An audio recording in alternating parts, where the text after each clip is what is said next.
Welcome back to a Celtic State of Mind. I'm Paul John Dykes, full house this Thursday afternoon. I'm joined by your Thursday afternoon regular, John Paul Mason, alongside James McKenzie and Kevin Graham. Now, I'm going to start off with you, JP. You were in Italy. You went over another away day for you. Do you keep count of your away days? I know that you document most things. That's true. That's true. I do. I think it was 15, which is not that much, to be honest. I mean, there's folk that you speak to that are on 60, 70, haven't missed an away game in Europe since. I mean, Natalie from the Easter House, Emerald, she's not missed an away game in Europe since 2015. I said to her, were you here the last Lazio trip? She was like, I have not missed one since 2015. And then even she said, I know you were saying before we came on about people getting a bit fed up with it and rinse, repeat and all the rest of it. She was just like, she's done the 3 away games this season. She was like, that's 6 days of my life I'll never get back.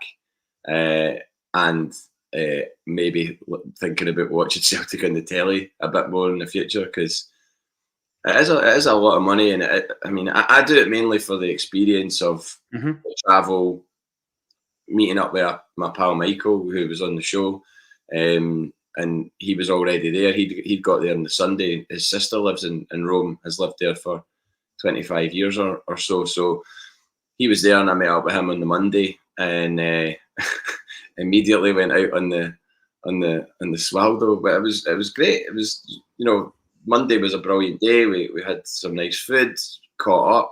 We don't get to see each other that often, so.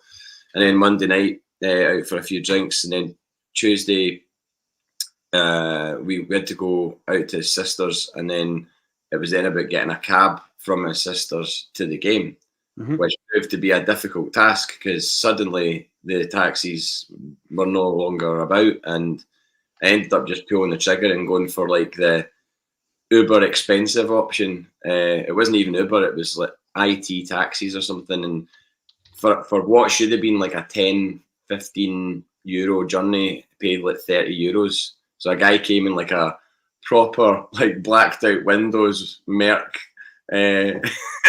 top of the range Merc, and to be fair to him, he knew that we were trying to get to the game, so he went through this we went like up the hills and down like through this back bit that totally avoided loads of traffic, because I saw him mapping all his routes to get to the stadium.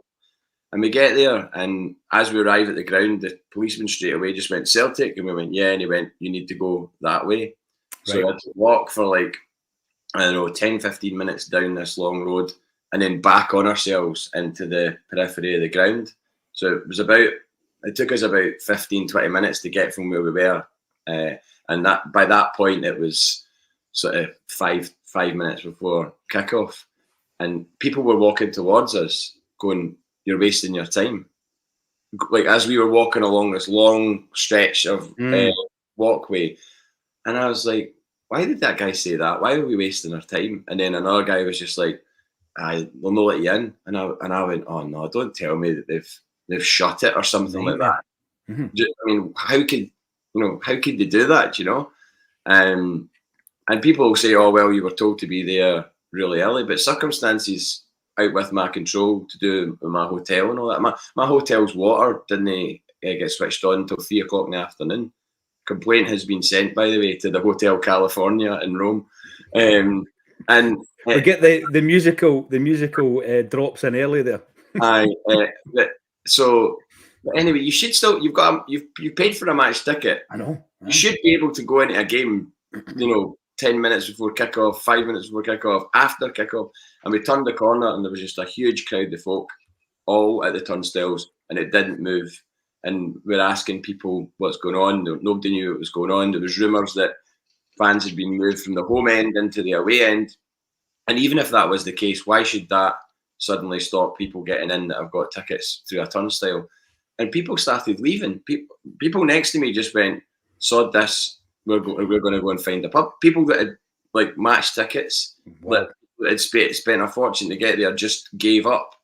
And that's perfectly their right to do that. But I was like, no, I'm sticking this out. The next thing, I've got the game on my phone in the queue outside the ground, and folk are huddled around me watching the game on my phone. And Should then have dialed in for the pre-match, JP. I know. and then as we got closer to the turnstile, you could see that it started moving as it got closer to half time. Suddenly there was movement, and then we got in pretty much bang on half time, so missed the whole of the first half. Oh my word! And travel, accommodation, time off work. Yeah. And I've heard a lot of stories like this on the socials, like you were saying. What's the girl's name? Natalie. What you were saying there. A lot of people got to the point, and we were getting it on some of the chat groups as well. JP, people were so frustrated, not only with that type of experience, but then what was served up once you got into the stadium as well, because it just shows you the commitment to get there. And I'm always tipping my cap to all these Celtic fans that go on the Euro away days. 15 trips, tremendous. I know. Back in the day, Kev was a troubadour himself, and not that long ago, Kev. By the way, you look a bit, I don't know, like you're going into the tunnel, the Great White Tunnel there. You're like the silver shadow. You're going into the light. Into the light. Aye. I don't know if you're. I'm maybe in European purgatory. I don't know. It looks like you might be. Yes. Aye. It's a good job everybody knows what you look like. Kevin was one of only two people in the room last month, 31st of October it was actually, who had been at the Sporting Lisbon game away from home when Cadete scored 2 goals for Sporting Lisbon. Cadete, of course, being the other one.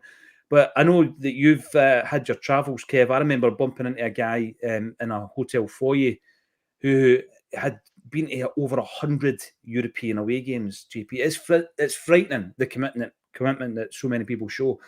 And as well as the bad experiences that you've just described there, the bad experience of what's been served up on the pitch, a lot of people are getting to that point now, JP, we're feeling kind of mugged off as a fan base, I think. And I'm not speaking for the Celtic fan base. I wouldn't dream of doing that. I'm just going by experiences that I've been hearing both on the socials and in the WhatsApp groups. Kevin Graham, I've no doubt you've had a few good, bad and indifferent experiences travelling around Europe watching Celtic. Beyond what happens on the park, how prevalent is that type of experience for you, Kev, going abroad and really not getting the fan experience you would expect?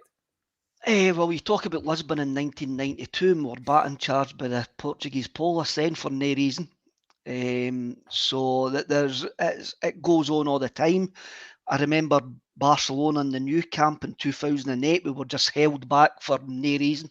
It goes on all the time. It's part and parcel of European football. And the thing is, and it's a kind of saying within the guys I go to the football with, the game wastes a European trip.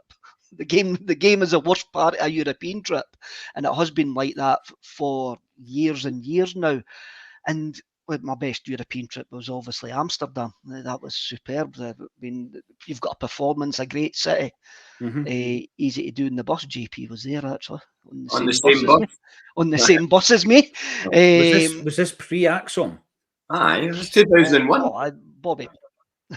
The 2001 game, right? We've played. Mind you, I mean, we've played Ajax since then. But right, so you two were at the same game on the same bus. Did you know each other? Did you recognise each other? Nothing. No, I told a guy from Alloa, probably from your bus, sat down next to me when there was a spare seat next to me. My two mates were sitting behind me, and he just sat down, put his bag on the floor, and he's like, "All right, neighbour, how's it going?" And I was like, "All right, man." That was uncanny, JP. And then he proceeded to take a bottle of bucket, and he had 2 more, and 2 of them were gone by Carlisle.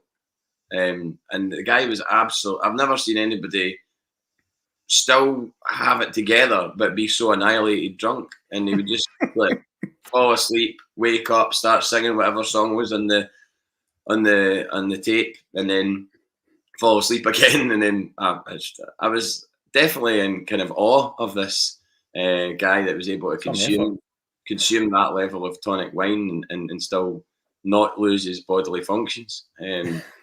So I know that was mad that we were in the same bus. It was Dross and Gary Owen. I was with some folk that are related to Willie Gorman, who's the CEO of Dross and Gary Owen, and they were always good trips. And that was a good trip. Like Kev said, we went there, we got a result. I mean, I know you can't be selfish and be like, oh, well, we should be going and getting draws and wins and all that regularly. But the stats now, as you say, they're not good reading, and they're not good reading when you level them off against the way that the club is ran and the money that's brought in, the way the recruitment has been spent.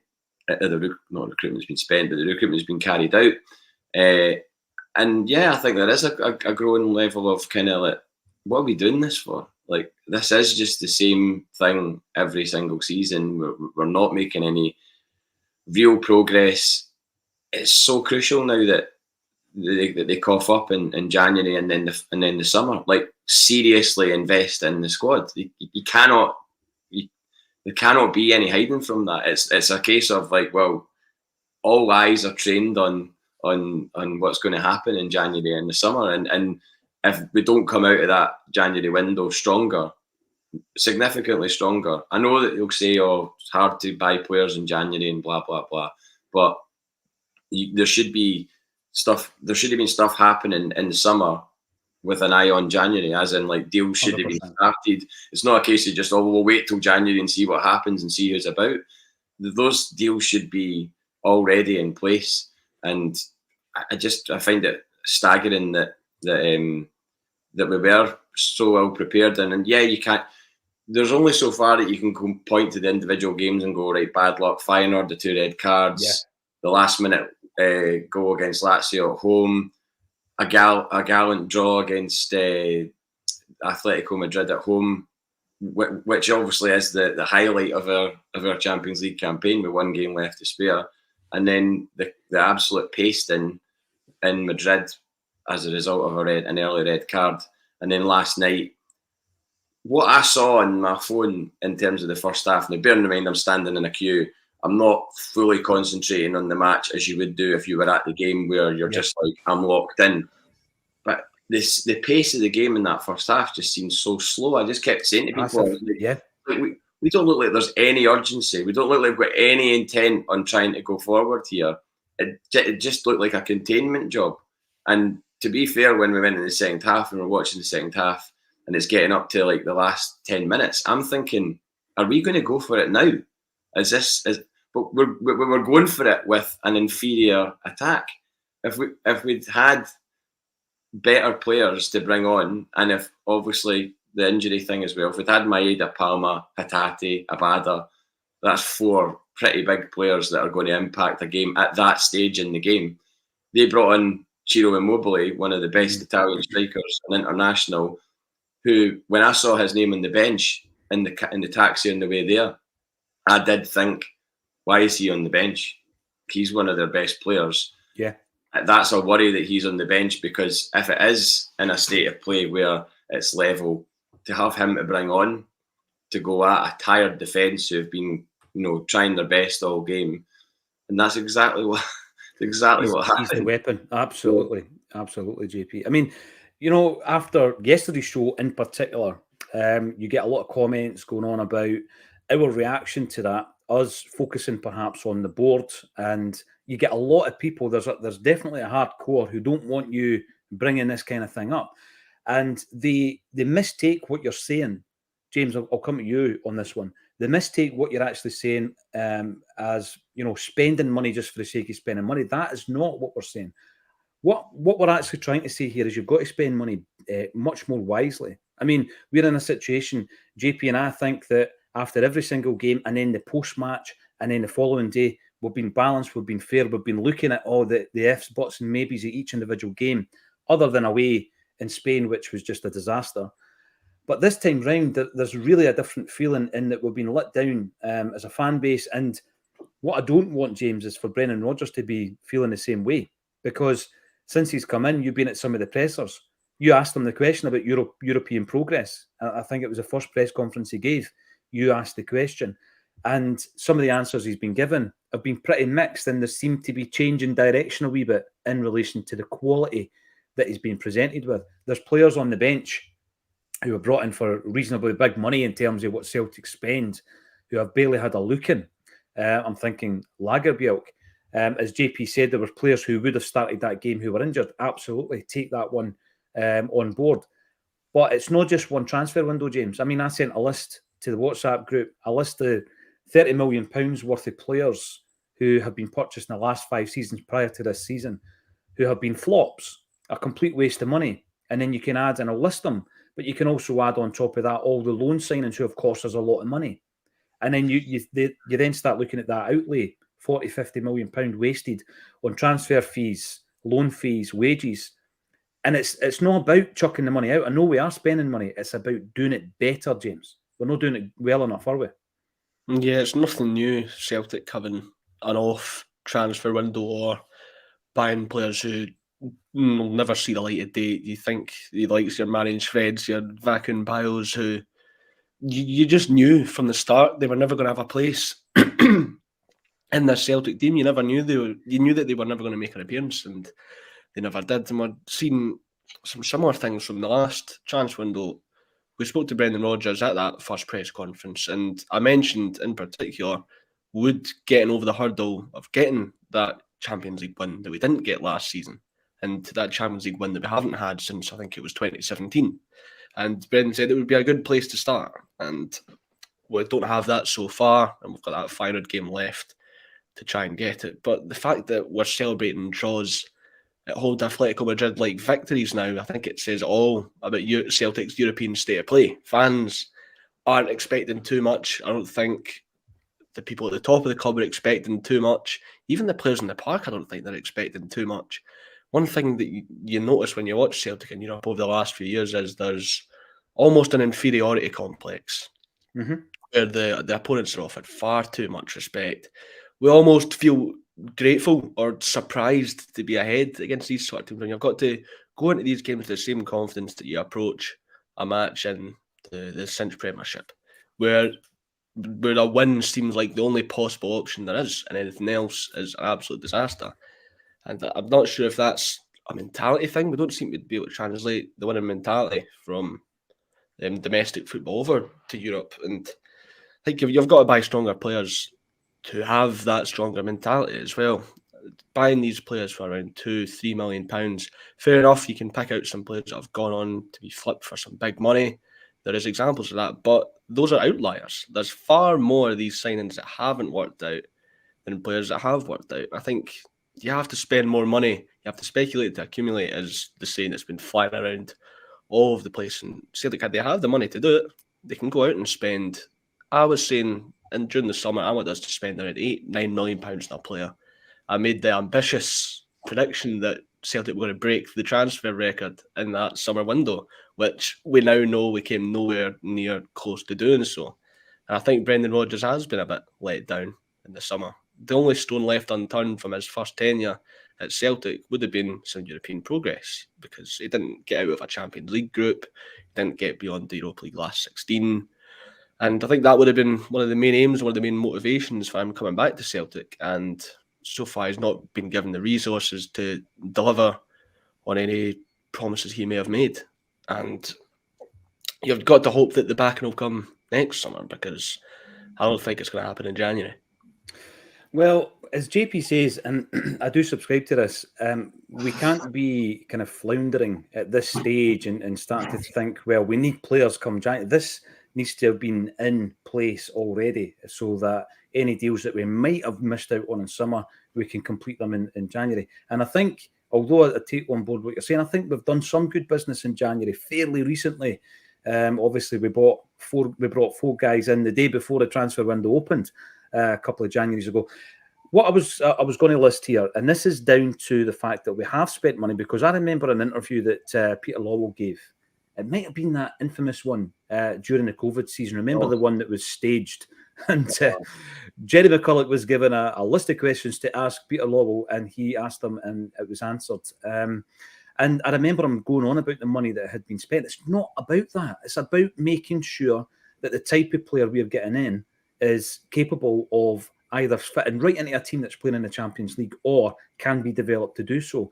And as you're saying, James, there's too many to say that the system is working as well as it should.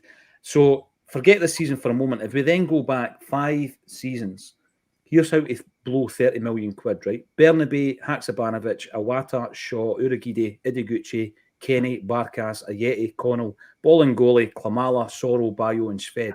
30 million quid on that lot. And then if you throw on top of that the loan deals that would have cost us a lot, Arzani, Bauer, Duffy, Laxalt, Kenny, the other one, Abelgard, Toljan, Burke, Musonda. Now, if you just take Duffy, for example, Duffy's loan fee was £2 million. His weekly wage that Celtic were contributing to, we contributed 25 grand a week to his wage at that time, which was 45 million. The Musonda deal was an 18-month contract, and nobody cut it short. The 18-month deal was €6 million. So that's probably, in total, that's another 10 million quid on top of the 30 we've already wasted. Now, I know that it's not an exact science, and every time you bring this up, people say, oh, you can't win them all. Every player's not going to be the top-notch player. But I just think there's a lazy attitude to signing players. I mean, any of that initial list I gave you guys, with your Shveds and Bayo and Sorrell, was there any on that list that you thought was definitely going to make it? I mean, there might be one or two, but most of them were absolute punts, and the punt didn't work. And I think it's now a case of Brendan Rodgers bringing in quality. And by the way, James, it might not be a £10 million player like you were suggesting earlier, but bringing in quality. Alistair Johnson is a quality player. He didn't cost that kind of money. Matt O'Reilly's a quality player. Nowhere near that level of expenditure. Palmer from the summer. That shows that yes, with a bit of thought behind the signing, you can find top quality players for that sort of price. But you've got to really do a lot of digging to try and find something like that. I'm going to go to you, Kev, because I do hear the counter arguments every time I bring this up. People saying that, it's not an exact science, and you'll count the trophies, to quote Dermot Desmond and all that kind of stuff. Why do we sign 9 instead of 3, Kevin Graham? Lazy-itis, because they know that their scouting is utterly rubbish. Because they know that they've got away with it, and we've let them get away with it for years and years. And the reason that we've let them get away with it is this: as soon as Rangers went bust, we had to shut the top tier of the stadium. That put in the back of their minds, we need Rangers to be successful, and we'll be happy if we're just a nail in front of Rangers every year. And that's what they do. They know for a fact that they're big enough not to fail in Scotland domestically, and they've got no interest in European football whatsoever. I was actually thinking about it the other night there, and I think the last time I took my free match package for a Champions League campaign was 2017. Right. I understand why St Johnstone, Kilmarnock fans didn't come to Celtic Park anymore. What's the point of turning up when you're not going to compete, when you've already got the excuse that we can't compete? You just get bored. It's apathy, absolute apathy. And when you see us actually wasting so much money on, I don't blame the players whatsoever. I blame the board for having this plan, whatever the plan is, and I blame the managers for accepting it. And I still think we would be having this conversation if Ange Postecoglou was still here as well. We get in there every year, and virtually almost every year, bank the cash and never move on. We're as stale as an old Adidas trainer. JP, Eurovision or Eurotrash? 2 shows I'm sure you've watched over the years. And also making your mind up. Can you tell me when Bucks Fizz won Eurovision with that? What year it was? 81. Oh, wow. Super. Was that 81? Straight off the bat. Didn't even think about it. Right out there, 1981. On the subject of music, just before we went live, we heard the really dreadful news of the passing of Shane McGowan. Shane McGowan has passed away. You were saying there, JP, 65 years of age? Quite incredible. He did quite a lot in that 65 years, but I was looking for an old programme not so long ago, and there was an advert for the Pogues at the Calvin Academy, probably around about 2006. I think they did 1 or 2 nights at Christmas, and I'm just honestly kicking. I mean, people slag me for going to all the gigs that I go to and travelling to other countries to go to gigs and all the rest of it, but that is one that I really, really regret not going to. Can you imagine how good the Pogues and the Academy must have been? It would have been incredible. I know.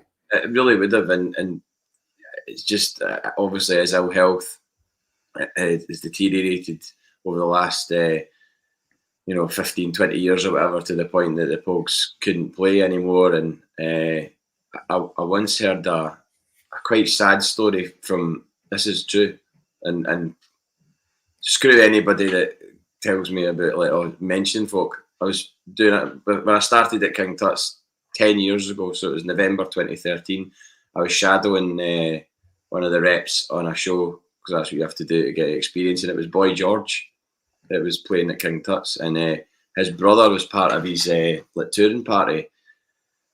And on the wall in Tut's, in the production office, there's all the show times, the gigs that have been, and a band were on the wall, and I forget who they were, but Boy George's brother was like, "Oh, I remember that band." And then suddenly we got talking about the Pogues, and we were talking about Shane McGowan, and he said that there was a gig that either Culture Club or Boy George played on this bill, and he remembers seeing the tour bus, Shane McGowan's tour bus, and a trolley was pushed along to the bus, and Shane McGowan was brought off the bus, laid on the trolley, wheeled to the stage with the curtains shut on the stage, sat down at the piano with a full bar next to him, and then he was pretty much half asleep, and then as soon as the curtains opened, he just came to life, and he was Shane McGowan for an hour and a half, and then curtains shut, trolley back onto the trolley, back to the tour bus.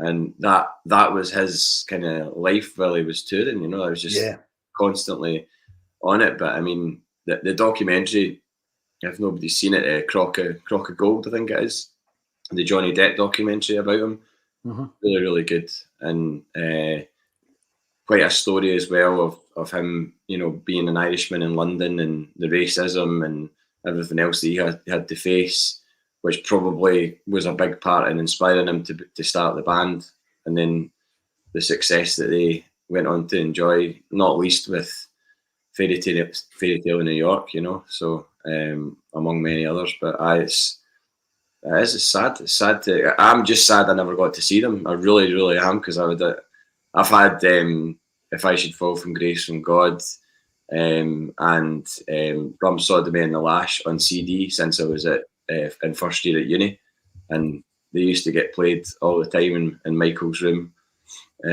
before nights out and whatnot. So yeah. It's sad times. It's sad times, JP. I mean, obviously at this time of year as well, people instantly think about Fairy Tale New York. The one song that I always go back to, Pogues song, is "Thousands Are Sailing." It's just astonishing. Still hairs on the back of the neck moment every time I listen to the lyrics to that song. And of course he did a version of the Celtic song. I don't know if you remember it. It was on like an EP that they were selling in the Celtic stores for the 50th anniversary of the release of the original Celtic song by Glenn Daly, and he done a really like a proper punk version of it. It's on the B-side of this single that they released. JP, I've got it in the house somewhere. And I was getting told a story last thing before we move on from Shane, because there's a lot of good tributes coming through in the comments, is I went down to London to meet a guy called Jeff Healy, and Jeff was the producer of the phenomenal Jimmy Johnston documentary, which is called Lord of the Wing. And for anyone out there who's not seen it, track it down, right? It is up there.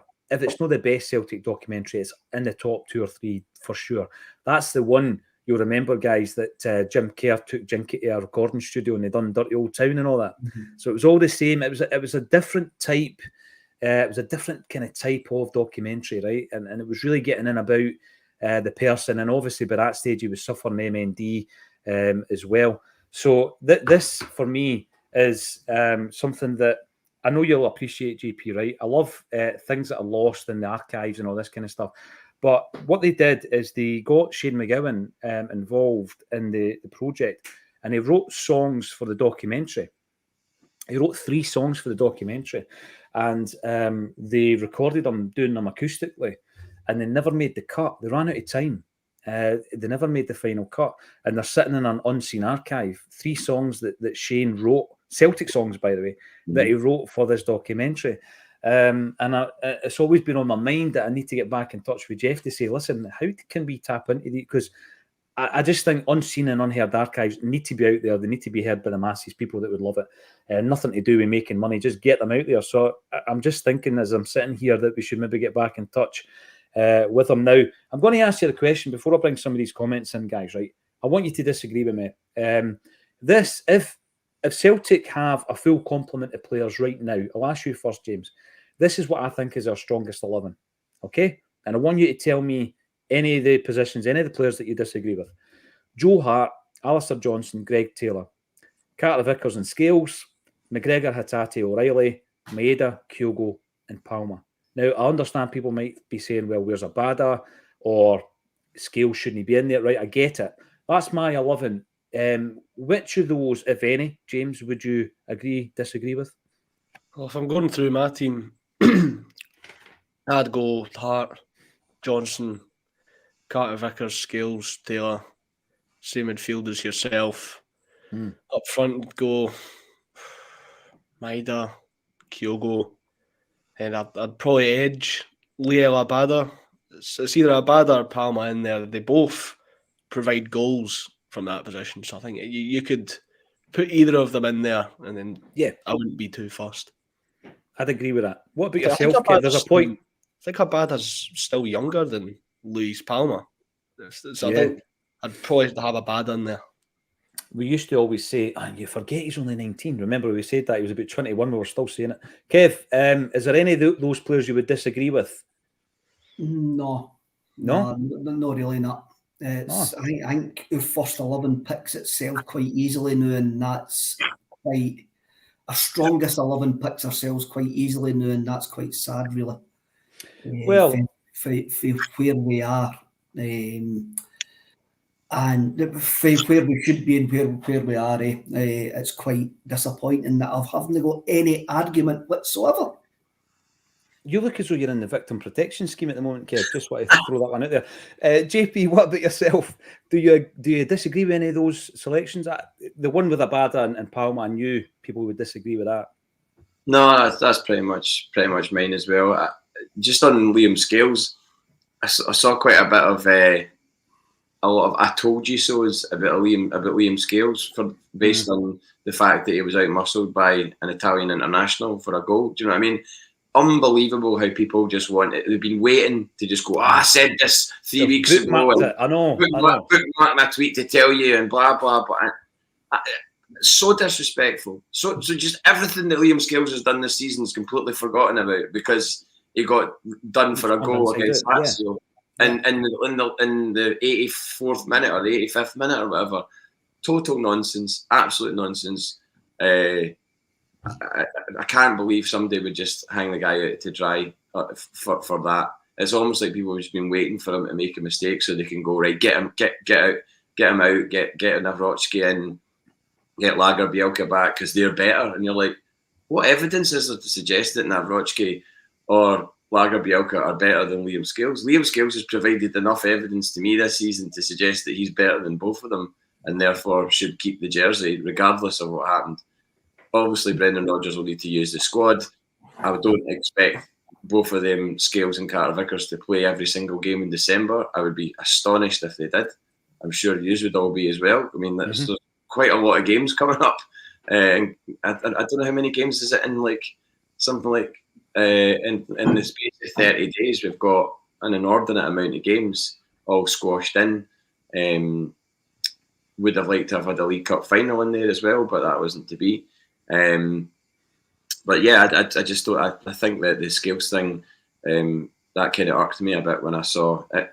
It actually made me want to delete Twitter. And then I saw an interview with Elon Musk telling Disney to go F themselves this morning, and I just thought I'm on that guy's. I don't like that guy at all. I don't really know much about the guy, but a 40-second clip of him sitting arrogantly in a Top Gun leather pilot jacket with a low-cut T-shirt on with a stupid chain, and he's like saying or telling Disney to go and F themselves because they were saying they're going to pull their advertising from his platform. And I just thought, I don't really want to be associated with that guy, and I am by being on his platform. It's really, really annoying that a guy like that's in charge of what used to be a pretty good place, but what it is now, I don't know if someone's switched my my settings to see negative stuff that really annoy me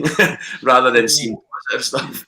I was getting There's a brilliant video of Elon Musk. He's showing off the new Tesla model, the new car model, and he's been banging on about the bulletproof glass on the car for a good 20 minutes.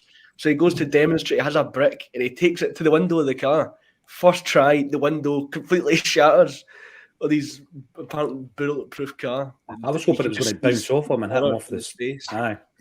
The thing with that is, JP, Twitter, I do Twitter is, think... Sorry, on you go, Kev. Twitter is just full of bams, man. Social media is just full of bams. Facebook's full of bams. The It's world is full of bams. And we just but need to accept that. Different experience on Facebook. Completely different experience on Facebook.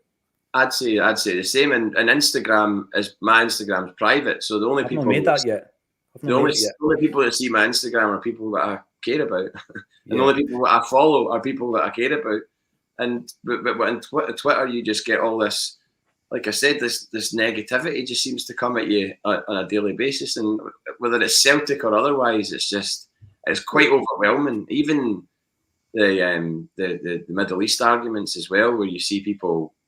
I see tweets coming up where people are defending Israel, and you're like, whoa, like you could easily end up in some serious ding dongs where people who you want to tear shreds off, who think that it's all right for a grandfather to be, cradling his dead his dead granddaughter. I mean, that unbelievable.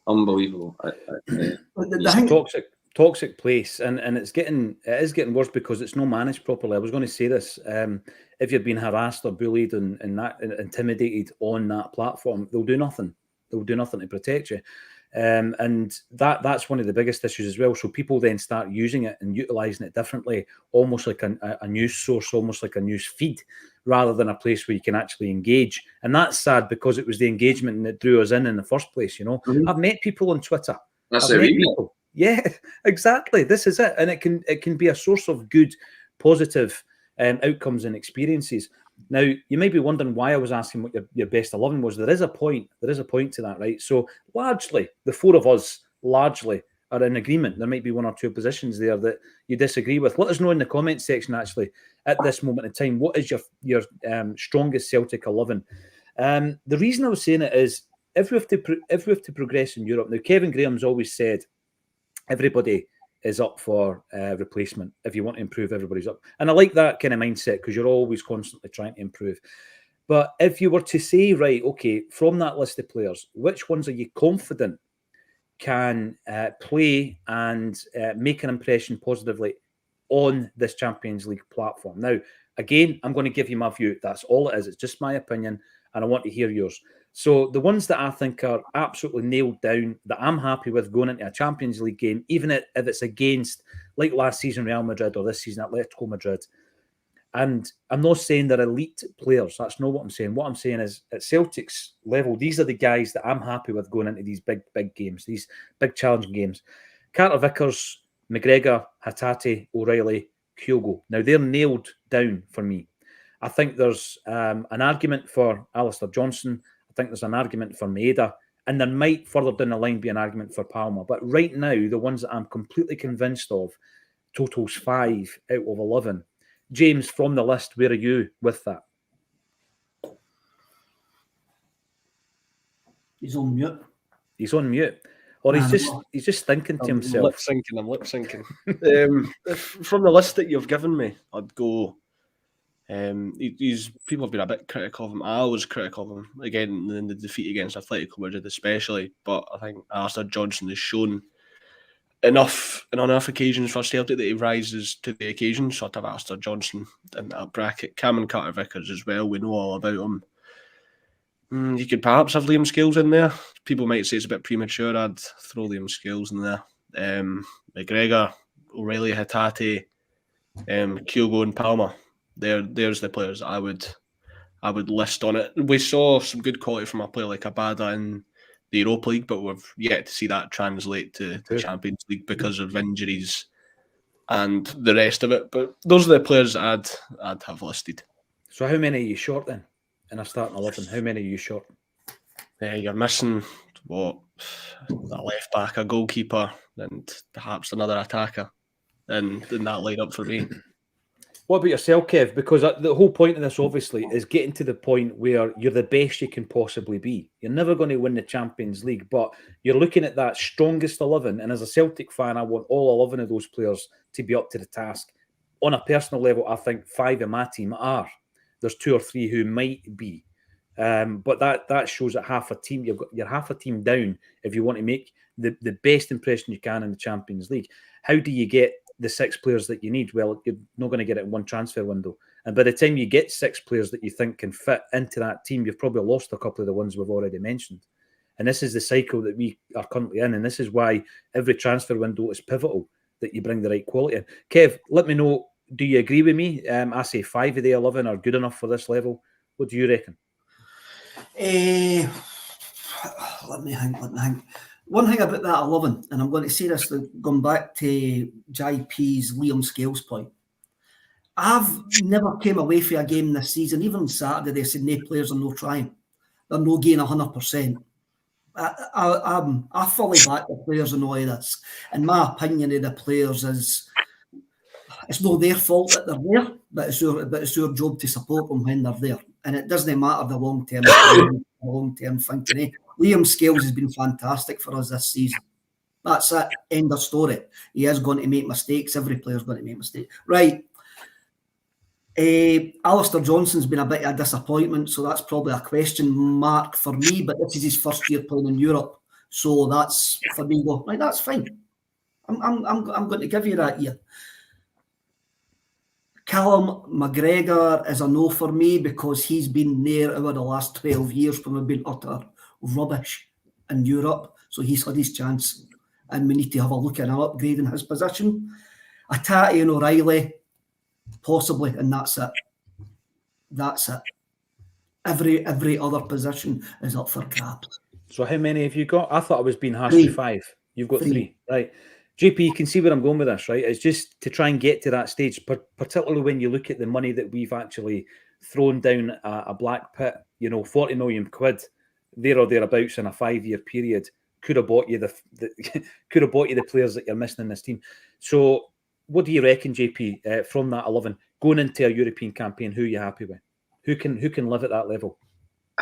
I think as much as I've been a defender of him, I don't think Joe Hart should be our keeper going into the Champions League if we're fortunate enough to be there next season. I think I was happy for him to be the keeper this season, even though a lot of other people weren't. I don't blame him for the state of play that we are in right now in our Champions League group, but I don't think as of next season, and I would. Even other defenders of Joe Hart, I think, would probably agree and be like, right, yeah, okay, it's time to spend a bit of money and freshen that up, because it's now becoming a thing where people just... I don't think it was Joe Hart's fault entirely for the goal against Motherwell on Saturday, but immediately he's taken the brunt of it, whereas it was a collective effort to defend a corner, and I don't think it was completely his fault, but there's a seed of doubt there with him, and I don't think you can go into Champions League games with seeds of doubt. So I would say that as well. Greg Taylor, as much as I've liked what he's been the last 2 seasons, I don't think Greg Taylor should be the first choice left back going into Champions League next season.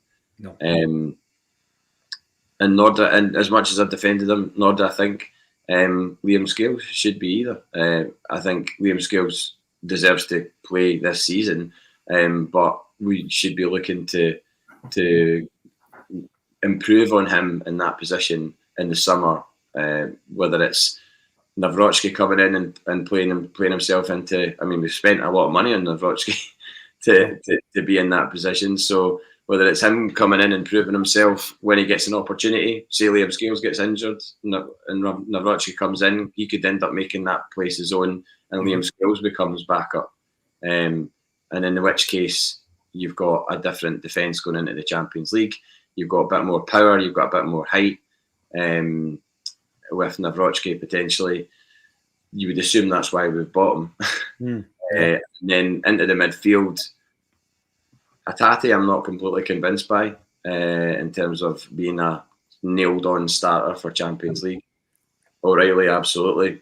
I think O'Reilly's possibly suffered by not having people in the same wavelength as him around about him, in terms of be it wingers or whatever, because starting the other night, Yang the other night should be nowhere near a Celtic first 11 in the Champions League or Europa League. He's no way near it. And unfortunately, again, I know you're asking for first teamers, but I mean, James Forrest, I've tried to defend the guy as much as I can. He should not be starting for Celtic in the Champions League.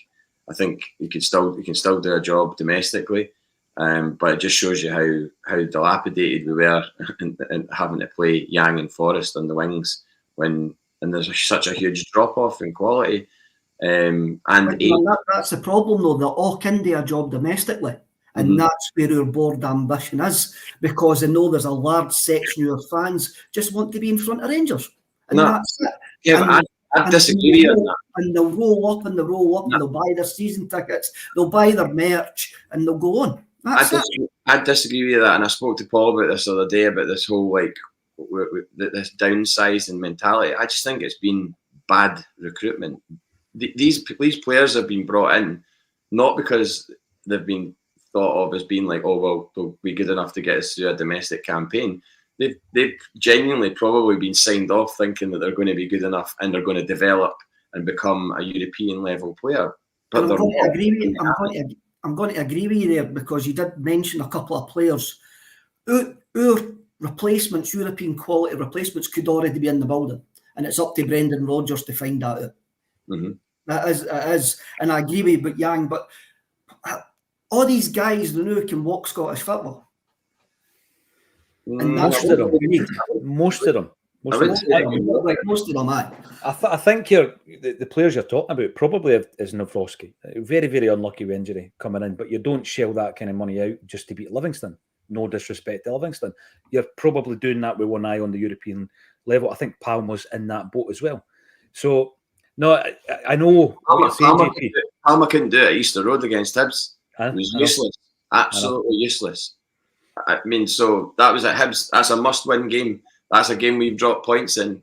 And Palma had plenty of the ball. He had plenty of opportunity, and he didn't do anything. So that's Palma. Hatate is up and down like a roller coaster in terms of his form. He can do an over-the-shoulder volley pass out to the left wing, and then at the same time he can give the ball away and leave us on the back foot, chasing the game. So I'd want somebody in my midfield that I can absolutely rely upon to not be giving the ball away. And I met Scott in the ground at the full time, and he was absolutely raging at Kyogo for his part in it must have been the first goal. I mean, I haven't seen the game back, but he was raging at Kyogo for not holding it up. Really, I mean, he was definitely well oiled, but I mean, he was raging at Kyogo. Yeah, that was the source. That was the source of the move. Kyogo. This is the thing. I think the flashpoints you look at, but it's always important to go right back to the root. What was the root cause of us losing possession? And often that's you were talking about Hatate there. Massive fan of Hatate, and of course, I've said I think he is good enough. But I take your point. Was it last season, JP, where it was him losing possession that resulted in McGregor taking a red against Motherwell? I think maybe with 5 minutes to go, we were 2-1 up. He took one for the team. I'm sure it was Hatate that lost possession. Yeah, McGregor. And that's in the same park. McGregor was incredibly frustrated with him as well. I'd want to say on a lot of people have been criticising Hatate for the performance in Rotterdam against Feyenoord, but you've got to remember, when you're taking into account the context behind that performance, he had no match sharpness at all. He'd just been brought back from an injury. When you look at Rio Hatate, who's been playing consistently, stepping into European football, you look towards last season when we lined him up in the Champions League, and he was one of Celtic's best players. He was the driving point behind every single time Celtic went forward. And when you're a team like Celtic playing against some of the best teams in Europe, you need a player with a bit of creativity, a bit of flair, someone who'll take that risk-taking pass to carve open some of these world-class defences. And Rio Hatate is a player who can provide that. I think back to games like last season against Shakhtar Donetsk. It's a drive and run from him that completely carves open their defence, and it leads to the opening goal away from home against them. I think You'd have to see Rio Hatate again in the Champions League next season, but I think Aye, it's a on bit that- unfair to criticise him. No, but on that point, I think a fit and match sharp Rio Hatate in the first half against Lazio the other night could have put us 1-0 ahead, or could have been a contributing factor to us going 1-0 ahead in that game. And we go 1-0 ahead in that game, the dynamic of the game completely changes, and we're not playing at a snail's pace and playing within ourselves. But we didn't have anybody in the midfield to really do that in the first half. Now, bear in mind, I didn't see the whole of the first half because I was watching it on a phone outside the ground. But what I did see of it, we just looked so sort of standoffish and pedestrian. Yep. Aye, it would really. I kept, that was my overriding thought, that we were just so slow and one-paced, and there was no real intent. Whereas I totally agree with you, Rio Hatate, when he's on it, he'll be the one that does that turn, takes it on the turn, and then either looks to drive on himself or can see a pass and bring somebody in from the wings that's hugging the touchline and not doing anything. Get someone in the back foot. I think O'Reilly's performance the other night suffered due to the fact that he was doing a lot of work for Yang, who was hiding. I didn't see enough courage shown by Yang.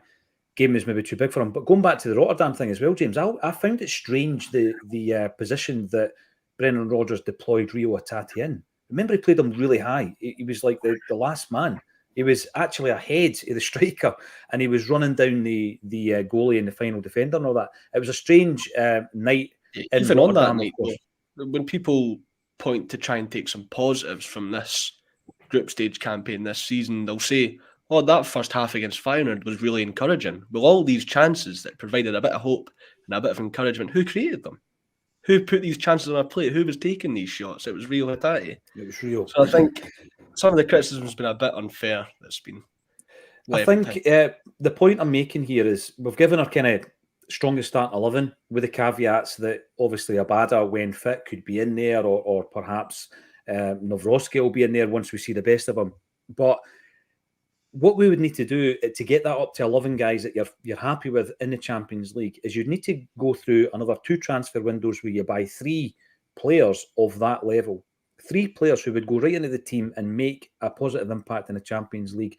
And by the way, you then have to go through a campaign, unlike the one that we're currently in, where you don't have a spate of injuries, because the reason we had Forrest and Yang playing on the wings was through injury and suspension.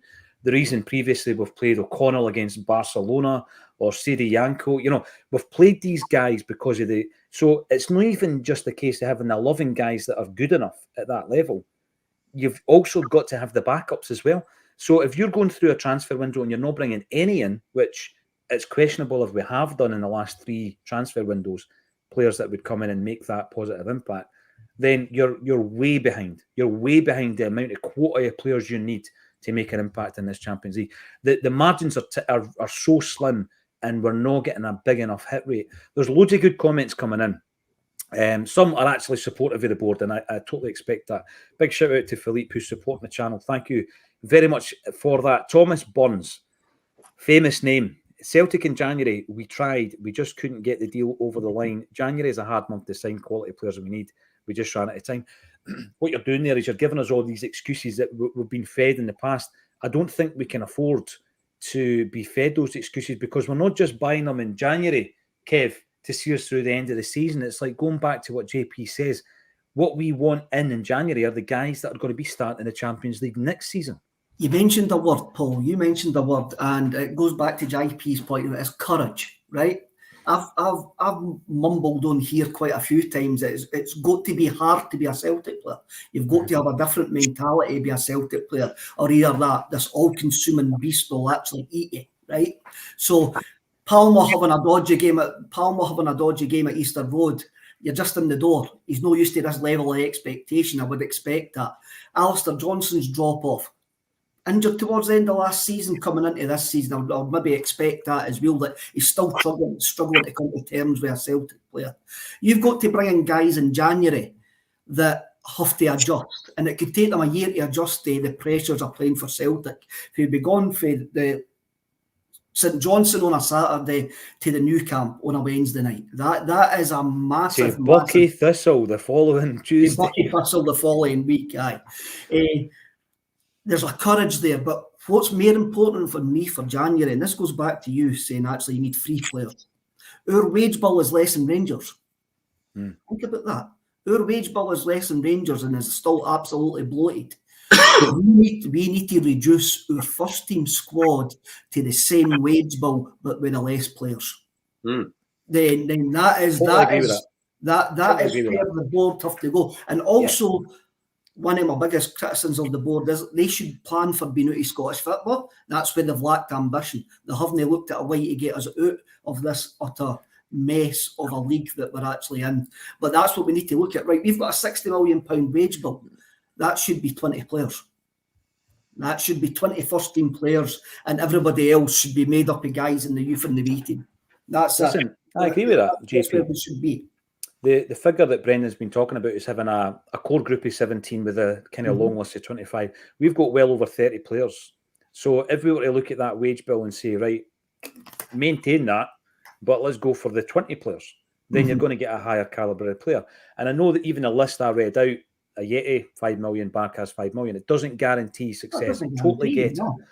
But if you're shopping in a higher tier when it comes to transfer activity, there's a higher chance you're going to get a better player. Why was it then, JP, right, that when Ange Postecoglou came in, and we absolutely had to win the league in his first season, he never said it until he had done it, but he knew that we had to win the league in his first season. I remember Kevin going on about being in touch and distance by January, and it was one of these seasons, wasn't it? It wasn't as if we won at the 20-odd points. And it was like every signing, and we kept using the phrase, had to hit the ground running, JP. And the pressure was on it. It was like focus. We had to make sure the signings were right. One or two fell by the wayside. James McCarthy, for example, maybe Eddie Gucci, but not many. And the signings we made that instant impact. What's changed? Why don't we go back to that model? Some people would say, is it the bullishness of Ange Postecoglou that just didn't take no for an answer, or made sure that if he'd asked? I mean, remember he was really annoyed when he said one of his comments was like, I had to make it. I had to sort of emphasise the fact that that it was taking too long to get players in, and you wonder whether or not that was him identifying a long running problem that's been at Celtic, and that people do take their time or too much time on transfers, and it isn't as kind of proactive as it should be. And the proof will be in the pudding in terms of what we do in January. Going back to the summer transfer window, I've read some people saying, were things already in place? And albeit they weren't the best signings, but were things already in place when Brendan Rodgers came in? It's not like Brendan Rodgers came in with like this huge dossier of players that he wanted, because he hadn't been sitting there thinking he was going to be a Celtic manager. Or had he? I don't know. Had he been earmarked because they knew Postecoglou was going? Did they make a call to Brendan Rodgers earlier than May and say, feel like it. What? Feel like it. It doesn't feel like it. So therefore, he's come in. He has to assess the squad. By the time he's assessed the squad, we're almost probably at the end of the transfer window. There's not really that time to properly put in the make the signings that I think everybody would have wanted. But now you've had the whole of this time. Any downtime that he's had away from the team should have been looking at recruitment with the recruitment staff for January, and he's had months to do that. So he's had the opportunity to say, right, I've identified this player. You've given me 3 players. I want that one out of the 3 players. He's £6 million. He's at, I don't know, Bayer Leverkusen or whatever. Go and get him. And then that should be what we do in January. And if not January, certainly the summer. But I'd find it. And also, as Kev said, reducing the squad. James McCarthy, go. Mikey Johnson. Non-contributors must go. You know, these guys have not got a long-term future at Celtic. None of them do, and they might as well go and get first-team football if they can somewhere else, whether it's as a loan or whether it's as a signing or whatever. Because it's glaringly obvious to all of us that there's all these players there that are not going to be Celtic players, and by that I mean a Celtic player who you see on a team sheet week in, week out, like a Matt O'Reilly, like a Cameron Carter-Vickers, like a Kyogo. These guys are just peripheral figures, and I know it's obviously being a peripheral figure at Celtic is obviously still a great gig, and you're earning a lot of money, and you're travelling and doing all the football and sort of rigmarole or whatever. But ultimately, if I was a football player, I'd want to play week in, week out, and if I knew I wasn't going to get it at Celtic, I would want to go elsewhere. Yeah, and Surely. the thing is as well, JP, if you've got 10 of them or 15 of them, you're talking 100 to 150 grand a week. That you're paying out and you're getting nothing back for it, and that's the frustration. Because as Kev says, instead of having the 10, what about having 3? And still spending the same money on the wages, the same outlay, but getting people who are actually contributing to the team. We are frustrated. On you go, Kev. Just to go back to JP there, sorry mate. See, like when Rodgers came in, he blew smoke up Mark Lawwell's bum, basically saying one of the reasons I'm coming back is the recruitment process is far, far better than what it was when I left. It's time to prove it then, big man, eh? It is time to prove it. January is the time to start the ball rolling on adding quality to this Celtic squad. I'm sure you'll agree. Thanks, everybody. 800 strong. There's a lot of frustration in the comments. Let us know what you think Celtic's strongest start 11 is. And from that strongest start 11, how many are you confident can do a job in the Champions League? Let us know in the comments section if you're listening not live. 800 plus we're listening live. Thank you all for doing so. It's always an absolute pleasure, regardless of what we're talking about. It's Celtic, and we love talking about them every single day. We'll be back tomorrow at 12:30. All that's left for me to say, James McKenzie, John Paul Mason, Kevin Graham, thank you for joining me on A Celtic State of Mind. Cheers, Paul. Cheers.